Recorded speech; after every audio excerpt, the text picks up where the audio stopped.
You walk into a party. You don't know anyone. Your palms are sweating before you've said a single word. Your eyes are already scanning the room, and you don't even realize you're doing it. But the real answer for why you feel this way is far stranger than social anxiety. It's not really about the party at all. Your brain is running software that is over 100,000 years old. It was never built for rooms full of strangers. It was built for something much smaller, much more dangerous, and much more permanent. Here's the strange part. The moment you scanned that room, you weren't looking for friends. You were looking for threats and allies. In that order. Your brain didn't ask who here is interesting. It asked who here could hurt me and who here would help me if someone did. This is where the story gets stranger.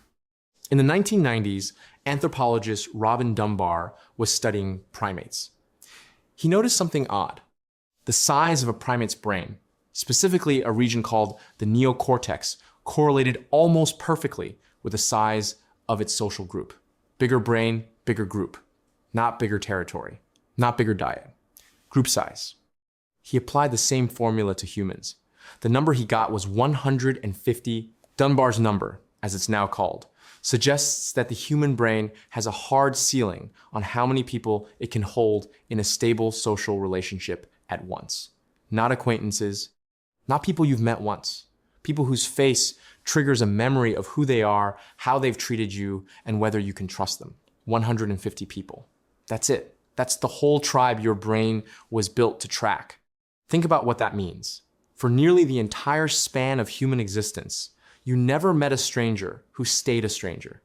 Everyone you saw, every single day, was someone you already knew. There was no small talk because there was no small. Every conversation was a continuation of a relationship that had been building for years. Now walk back into that party. You are standing in a room of people your brain has never filed into a category. No history, no trust score, no data. Your ancient wiring doesn't have a folder for stranger I will never see consequences with. It only has folders for tribe member and threat. So it defaults to caution. That sweaty palm, that racing heart, that little voice asking, do I belong here? That's not weakness. That's 150,000 years of evolution trying to keep you alive in a world that no longer exists. Here's where it gets even stranger. Psychologist Robin Dunbar didn't stop at the number. He also studied what filled the silence between tribe members. Grooming, physical, hands-on, hair-picking grooming, the kind you still see chimpanzees do to each other for hours a day. Grooming wasn't about hygiene. It was about bonding. It released endorphins. It built trust. It said, without a single word, I am not a threat to you. But here's the problem. Grooming takes time. One-on-one, physical, slow. As human tribes grew larger than the great ape's small troops, there wasn't enough time in the day for everyone to groom everyone else. So evolution needed a shortcut, a way to bond with many people at once without touching all of them individually. Dunbar's answer? Language, gossip specifically, talking about who did what, who can be trusted, who broke a promise. Dunbar found that even today, the vast majority of human conversation across every culture studied is social gossip, not politics, not philosophy, who's dating who said what to whom. You might feel a little embarrassed by that. You shouldn't. Gossip isn't a character flaw. It's a survival tool. Your ancestors needed to hold together groups too large for physical grooming to manage. Every time you talk about a mutual friend at that party, you are doing exactly what a chimpanzee does when it picks lice off another chimpanzee's back. You're grooming with words instead of hands. Which brings us to the counterintuitive twist. You'd think, with billions of people now living in cities, connected by phones that hold thousands of contacts, that Dunbar's number would be obsolete, broken, a relic. It isn't.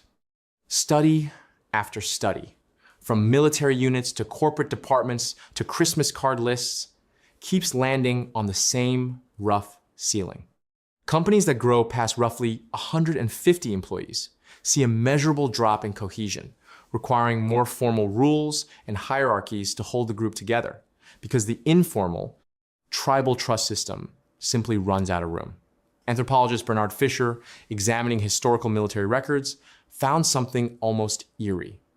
Roman army companies, modern infantry companies, hunter-gatherer clans, Neolithic villages, all of them, independently, across thousands of years and unconnected cultures, hover around the same number.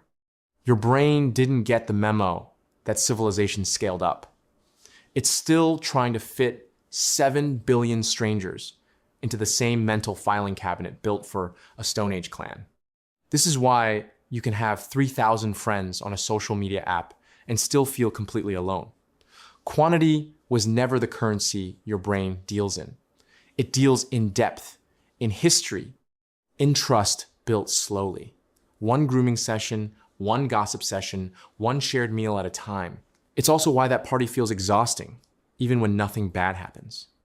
You are running an ancient threat assessment program on people your body insists on treating as potential tribe members, potential enemies, or potential resources, because those were the only 3 categories that ever existed. Here's the modern mirror. Every time you scroll past a stranger's profile and feel a flicker of judgment, you're running the same threat scan. Every time you feel a wave of relief, seeing one familiar face across a crowded room, that's your ancient brain finally finding a folder it recognizes. Every time you gossip with a coworker about another coworker, you are doing the single oldest form of human bonding there is. It just happens to run through a phone screen instead of a fingertip. You are not socially awkward. You are not broken. You are a hunter-gatherer, wearing a suit or a party dress, standing in a room 10,000 times larger than the one your brain evolved to handle. So the next time you feel that flicker of unease in a crowded room, don't fight it. Notice it. It's not your enemy. It's the oldest, most loyal survival system you own, still quietly doing its job, still trying to keep a version of you alive that hasn't existed in 100,000 years. And maybe that's the real answer to why you feel like a stranger at the party. You're not looking for people to impress. You're looking the way your ancestors always did, for your tribe.